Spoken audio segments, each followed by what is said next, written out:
جیسے کہ آپ سب کو معلوم ہے کہ اس محفل کے مہمان گرامی اسٹیج پر تشریف فرما ہے، اور میں آپ اور ان کے درمیان حائل ہونا نہیں چاہتا ہوں۔ میں بلا تاخیر دعوت خطاب دے رہا ہوں ترجمان اہل حق، مذہبی اسکالر، وکیل ناموسی صحابہ، امام و خطیب جامع مسجد یاسین لیاری حضرت مولانا فضل سبحان صاحب کو کہ وہ مائک پر تشریف لائے اور آپ حضرات سے مخاطب ہو۔ جناب مولانا فضل سبحان صاحب۔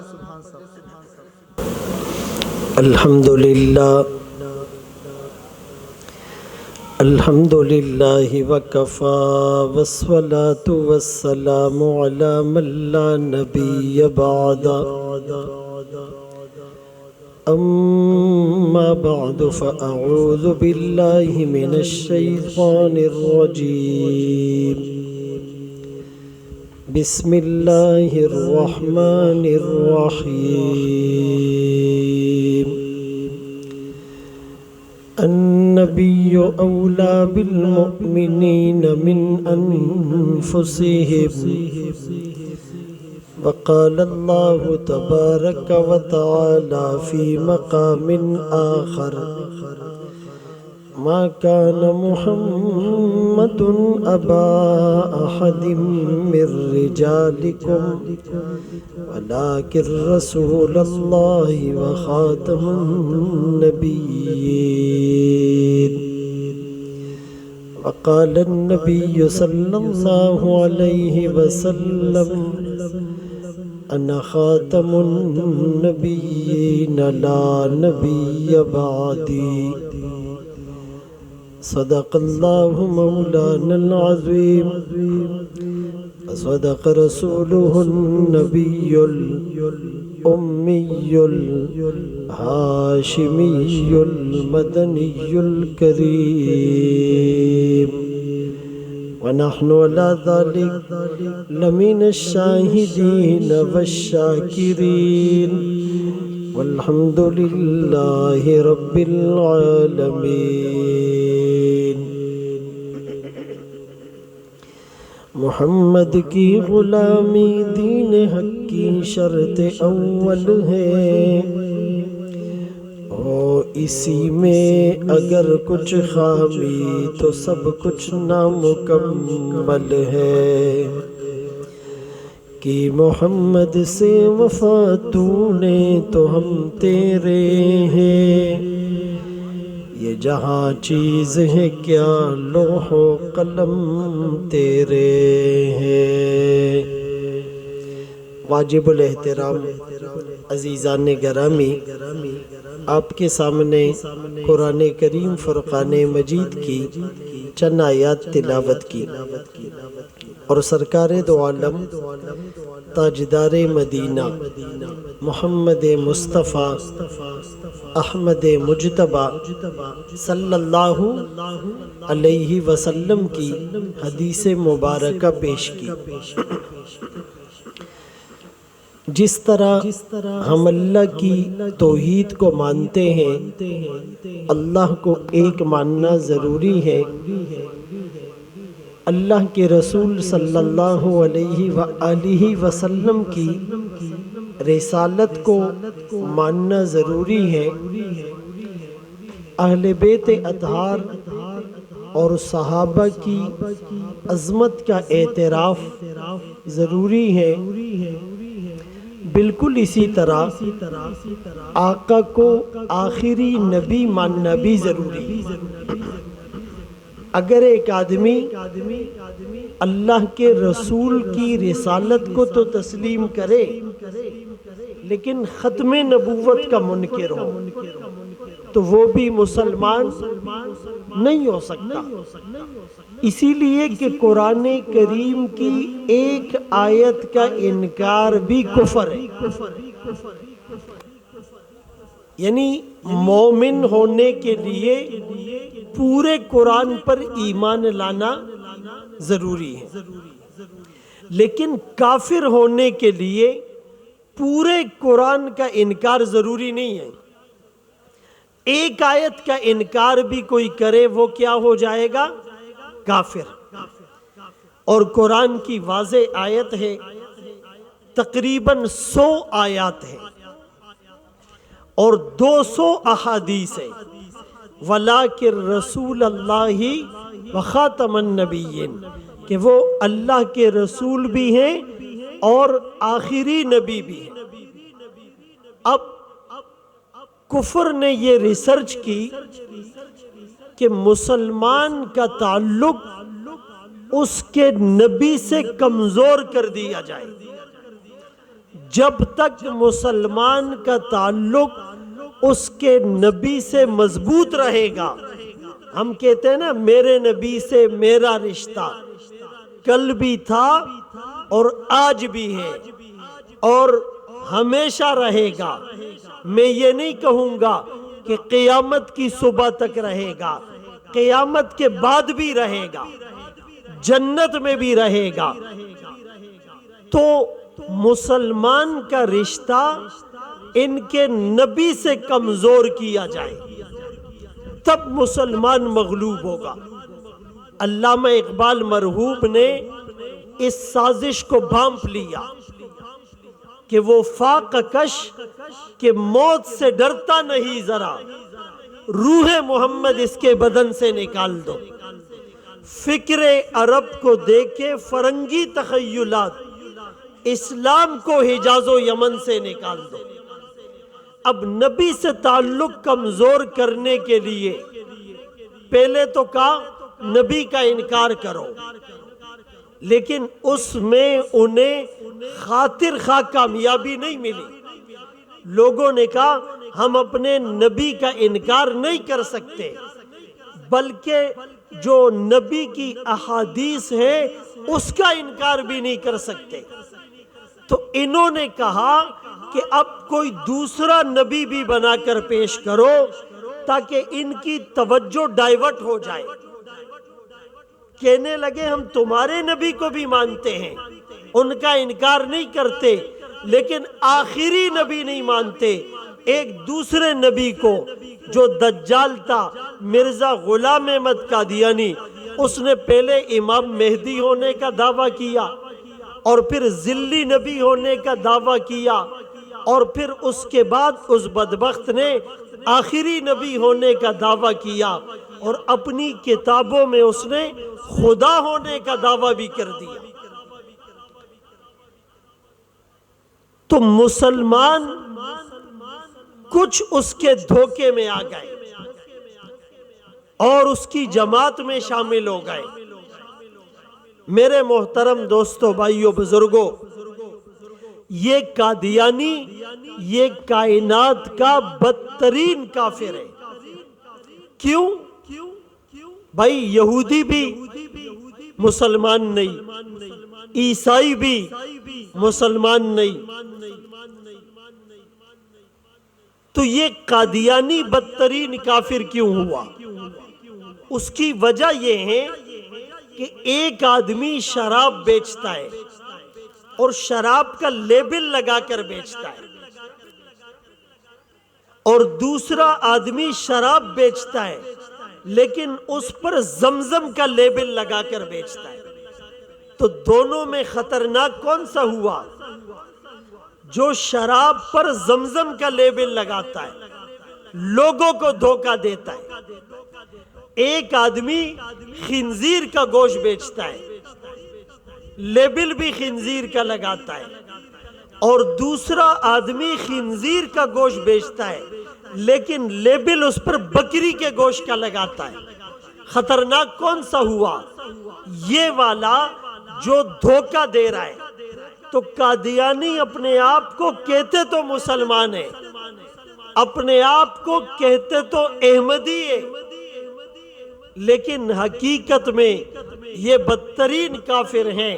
یہ اللہ کے رسول صلی اللہ علیہ وآلہ وسلم کی ختم نبوت کے منکر بھی ہیں، قرآن کی تقریباً 100 آیات کے منکر بھی ہیں، تقریباً 200 احادیث کے منکر بھی ہیں، اجماع صحابہ کے منکر بھی ہیں، یعنی سب سے پہلے جو صحابہ کا اجماع ہوا وہ اس پر ہوا کہ جو ختم نبوت کا منکر ہوگا وہ بھی کافر ہوگا اور اسلام سے خارج ہوگا۔ اور حقیقت میں تو انہوں نے اللہ کی گستاخی کی ہے، انبیاء کی گستاخی کی ہے۔ میرے محترم دوستو، بھائیو، بزرگوں، امت کو اس فتنے سے بچانے کے لیے ہمیں اس طرح کے پروگرامات کرنے پڑتے ہیں، کنونشن کرنے پڑتے ہیں، پمفلٹ تقسیم کرنے پڑتے ہیں، سوشل میڈیا پر پوسٹیں ڈالنی پڑتی ہیں، اخبارات میں بیانات جاری کرنے پڑتے ہیں۔ بہت سے سادہ لوگ مسلمان غفلت کی وجہ سے ان کی پارٹی میں شامل ہو جاتے ہیں اور کچھ پیسے کے لالچ میں، نوکری کے لالچ میں، یورپ اور کینیڈا اور امریکہ اور UK کے ویزے کے لالچ میں اور لڑکیوں اور شادیوں کی لالچ میں اور پیسے کی لالچ میں وہ قادیانی بن رہے ہیں، اپنے نبی کے ساتھ وہ غداری کر رہے ہیں۔ جو نبی 63 سال تک اس امت کے لیے روتے رہے، اس امت کے لیے فکر کرتے رہے، بدر میں چاند سے حسین چہرہ زخمی ہوتا ہے، احد میں موتی سے حسین دانت شہید ہوتا ہے، شاب ابی طالب میں 3.25 سال تک پتے چبانے پڑتے ہیں، آپ کی پھول سی بیٹیوں کو طلاقیں ہو جاتی ہیں، سجدے میں آپ پر اونٹ کی اوجری ڈالی جاتی ہیں، طائف کی سرزمین میں آپ کو لہو لہان کر دیا جاتا ہے، شاعر، ساحر، کاہن اور مجنون کی آوازیں لگائی جاتی ہیں، آپ کے بلال کو تپتی ہوئی ریت پر لٹایا جاتا ہے، سینے پر چٹان رکھ دی جاتی ہے، آپ کے خباب کو آگ کے انگاروں پر جلایا جاتا ہے، کمر کی چربی پگھل جاتی ہے، آپ کی سمیہ کو دولخت کیا جاتا ہے، آپ کی زنیرہ کو آنکھوں کے تانے ملتے ہیں، آپ کے خبیب کو سولی پر چڑھایا جاتا ہے، آپ کے ابو فقیہ کی پسلیوں کو توڑا جاتا ہے، صدیق اکبر کو لہو لہان کیا جاتا ہے، حضرت عثمان اور حضرت علی ان صحابہ کو، امیر حمزہ رضی اللہ عنہم، ان کو شہید کر دیا جاتا ہے، آپ کو مکے سے ہجرت پر مجبور کر دیا جاتا ہے، آپ کو شہید کرنے کی سازشیں کی جاتی ہیں، لیکن آقا اس امت کی فکر کرتے ہیں، دن میں بھی اور رات میں بھی، صبح میں بھی اور شام میں بھی۔ آج قادیانی بدبختوں نے اسی نبی سے غداری کی اور سادہ لوگ مسلمانوں کو وہ نبی کی اس محبت سے دور کر دیا، تو اس فتنے سے لوگوں کو باخبر کرنے کے لیے اس طرح کے پروگرامات کرنے کی ضرورت ہے۔ اور یہ وہ بدبخت فرقہ ہے کہ جنہوں نے رسول اللہ صلی اللہ علیہ وسلم کی ختم نبوت کا انکار کیا، اللہ کے رسول صلی اللہ علیہ وسلم کے پردہ فرماتے ہی یہ فتنے پنپنے لگے تھے۔ مسیلمہ کذاب تھا، اسود عنسی تھا، اسی طرح سجا نامی عورت تھی۔ صدیق اکبر رضی اللہ عنہ نے اس فتنے کی سرکوبی کے لیے جب مسلمانوں کا لشکر روانہ کیا تھا، آپ کو پتا ہے کہ اس میں کتنے مسلمانوں کا خون بہا، شہادتیں ہوئی، اور ایسی جنگوں میں 1200 کے قریب حفاظ صحابہ شہید کر دیے گئے تھے۔ اتنی بڑی قربانی دینے کا مقصد کیا تھا کہ امت کو پتہ چل جائے کہ ختم نبوت کی مثال ایک بنیاد اور ایک بیس اور ایک فاؤنڈیشن کی. آپ ہائی رائز بلڈنگز بناتے ہیں, 40-50 منزلہ بلڈنگز ہوتی ہے. اگر اس کی فاؤنڈیشن مضبوط ہو تو آپ 50 منزلیں بھی کھڑی کر دے, کوئی پرواہ نہیں. لیکن خدا نخواستہ اگر بنیاد کمزور ہوگی تو 2 منزلیں بھی آپ نہیں ڈال سکتے. ختم نبوت کی مثال مسلمانوں کے لیے ایک بنیاد کی طرح ہے. اس کی مثال میں آپ کو یوں سمجھاؤں کہ ایک آدمی, آپ اس کے بارے میں پوچھتے ہیں کہ فلاں آدمی کیا کر رہا ہے, دوسرا جواب دیتا ہے وہ نماز پڑھ رہا ہے. اب اس کو یہ بتانے کی ضرورت ہے کہ بھائی وہ وضو میں بھی ہے, قبلہ رخ بھی ہے, سطر بھی اس کا چھپا ہوا ہے, نماز کا وقت بھی ہے, اور زمین پاک بھی ہے, اور کپڑے پاک بھی ہیں, اور نماز کا وقت بھی ہے, سورہ فاتحہ اور سورہ اخلاص یہ ساری چیزیں اس کو آتی بھی ہیں. آپ کو پتہ نہیں ہوگا, اس لیے جب اس نے اتنا کہہ دیا کہ بھائی وہ نماز پڑھ رہا ہے تو یہ کافی ہو گیا. آپ بات سمجھ رہے ہیں؟ جب اتنا کہہ دیا کہ وہ نماز پڑھ رہا ہے تو اب یہ بتانے کی ضرورت نہیں کہ وہ وضو کی حالت میں ہے, اس کا رخ قبلے کی طرف ہے, اس کا سطر چھپا ہوا ہے, اس کا بدن پاک ہے, اس کے کپڑے پاک ہے, وہ جگہ پاک ہے, اور نماز کا وقت ہے. ساری چیزوں کا جواب مل گیا. اسی طرح جب آپ کسی کے بارے میں یہ کہتے ہیں کہ بھائی وہ ختم نبوت کو تسلیم کرتا ہے کہ اللہ کے رسول صلی اللہ علیہ وسلم آخری نبی ہے, ان کے بعد کوئی نبی نہیں آئے گا, آپ سمجھ لیں وہ توحید پر بھی قائم ہے, وہ رسالت کا بھی قائل ہے, اور وہ یوم جزا کو بھی تسلیم کرتا ہے, عظمت صحابہ کو بھی تسلیم کرتا ہے, اہل بیت اطہار کی محبت بھی اس کے دل میں موجزن ہے, قرآن کی حقانیت بھی تسلیم کرتا ہے. آج کفر کو یہ بات معلوم ہے, اسی لیے انہوں نے کہا کہ بس ختم نبوت کا انکار کر لو, جھوٹے نبی کو لوگوں کے سامنے سچا نبی بنا کر پیش کر لو, بس تم کامیاب ہو جاؤ گے. میرے محترم دوستوں, بھائیوں, بزرگوں, علماء کے ساتھ جس کا تعلق مضبوط ہوتا ہے وہ تو ان فتنوں سے بچ جاتا ہے, اس کو تو ان کی سازشوں کا پتہ چلتا ہے. لیکن جس کا تعلق علماء سے مضبوط نہیں ہوتا, مسجد سے مضبوط نہیں ہوتا, مدرسے سے مضبوط نہیں ہوتا, اللہ والوں سے مضبوط نہیں ہوتا, پھر وہ ان لوگوں کی سازشوں کا شکار ہو جاتا ہے. اسی لیے اپنا تعلق علماء سے مضبوط کرنا ہے, اپنا تعلق علماء سے مضبوط کرنا ہے. آج دنیا پورا زور لگا رہی ہے اور میڈیا کو استعمال کر رہی ہے کہ کسی طرح ان علماء کو بدنام کرو, عوام کو ان علماء سے بدظن اور متنفر کر لو, ان علماء کی کردار کشی کرو, ان علماء کے خلاف ایک نیگیٹو پرسپشن قائم کرو.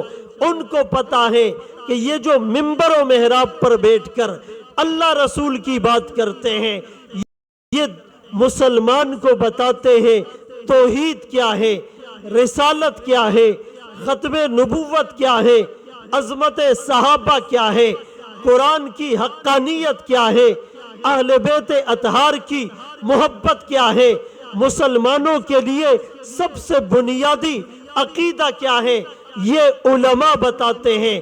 اسی لیے ان علماء سے عوام کو بدظن کر دو, آپ پھر ان کو جس طرف لے جاؤ گے چلو تم ادھر کو, ہوا ہو جدھر کی مسلمان اسی راستے پر چل پڑیں گے. تو آپ نے علماء کے ساتھ اپنا تعلق مضبوط رکھنا ہے, علماء کے ساتھ اپنا تعلق مضبوط رکھنا ہے. جب تک اس امت کا تعلق علماء کے ساتھ, منبر و محراب کے ساتھ, مسجد اور مدرسے کے ساتھ مضبوط تھا, مسلمان کی زندگی میں بہاریں تھی، جو یہ تعلق کمزور پڑتا چلا گیا، آج مسلمان کی زندگی سے وہ بہاریں ختم ہو گئی ہے۔ میرے محترم دوستو، بھائیو، بزرگوں، آج فلسطین میں مسلمانوں پر کتنے مظالم ہو رہے ہیں؟ 25,000 سے زائد مسلمانوں کو شہید کر دیا گیا، 18,000 سے زائد اس میں معصوم بچے اور خواتین ہیں۔ کچھ لوگ کہتے ہیں اگر حماس حملہ نہیں کرتا، اگر حماس سٹرائک نہیں کرتا تو پھر مسلمانوں پر بمبارمنٹ نہیں ہوتی، اسرائیل درندگی پر نہیں اتر آتا۔ وہ دانشور یہ باور کرانے کی کوشش کرتے ہیں کہ غلطی حماس کی ہے، پہل حماس نے کی۔ میرے دوستو، یہ بات یاد رکھو، 1916 سے برطانیہ اور امریکہ نے مل کر پوری دنیا سے یہودیوں کو جمع کیا اور فلسطین میں لا کر زبردستی آباد کیا، کچھ زمینیں خریدی اور کچھ پر وہ قابض ہو گئے۔ 1920 سے 1940 سال، 20 سال مسلسل برطانیہ اور امریکہ نے پوری دنیا سے یہودیوں کو لا کر وہاں پر بسایا تھا۔ 1947 میں جب پاکستان کے قیام کا اعلان ہوتا ہے، اس کے فوراً بعد اسرائیل کے قیام کا اعلان کیا جاتا ہے، اور اعلان یہ ہوتا ہے کہ اسرائیل کا وجود ایک نوزائیدہ اسلامی مملکت کے مقابلے میں کیا گیا ہے، گویا کہ اسلام کے نام پر مارز وجود میں آنے والا ملک پاکستان تھا۔ پاکستان کا مطلب کیا؟ لا الہ الا اللہ۔ پاکستان کا مطلب کیا؟ محمد الرسول اللہ۔ اس کے مقابلے میں اسرائیل کا قیام عمل میں لایا گیا تھا۔ 1949 میں اسرائیل عرب جنگ ہوئی تھی، پاکستان نے فلسطین کا ساتھ دیا تھا۔ 1967 میں اسرائیل اور عرب جنگ ہوئی تھی، پاکستان نے فلسطین کا ساتھ دیا تھا۔ یہاں سے ان کے طیارے گئے تھے۔ اسرائیل کو، یہودی لوبی کو یہ بات معلوم ہے کہ ہمارے مقابلے میں آنے والا یہی اسلامی ایٹمی ملک پاکستان ہے، اسی لیے پورا زور وہ لگاتے ہیں کہ قادیانی لوبی کے ذریعے سے یہاں پر علماء سے بدظن کیا جائے، متنفر کیا جائے، علماء سے عوام کو دور کر دیا جائے۔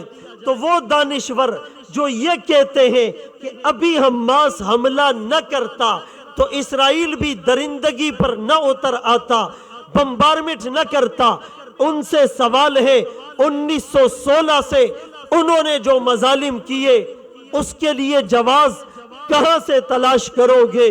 مساجد اور مدارس کا تقدس پامال ہوتا رہا۔ رمضان المبارک میں تراویح کے دوران ان پر شیلنگ اور لاٹھی چارج ہوتا رہا، افطار کے دوران ان پر گولیاں برسائی گئی ہے۔ سلمان رشدی ملعون نے سیٹینک ورسز نامی کتاب لکھ کر رب کی ربوبیت کو چیلنج کیا تھا۔ بنگلہ دیش کی تسلیمہ نسرین نے اسلامی احکامات کا مذاق اڑایا تھا۔ گیرٹ ولڈر نے آقا کی شان میں کارٹون امیز خاکے شائع کیے تھے۔ کوسوو اور بوسنیا میں مسلمانوں کو گاجر مولی کی طرح کاٹا گیا تھا۔ شام میں مسلمانوں کی لاشوں سے عمارتیں بنائی گئی تھی۔ کشمیر میں ماؤں بہنوں کی عصمتوں کو تار تار کیا تھا۔ مجھے بتاؤ ان ساری چیزوں کا جواز کہاں سے تلاش کرو گے؟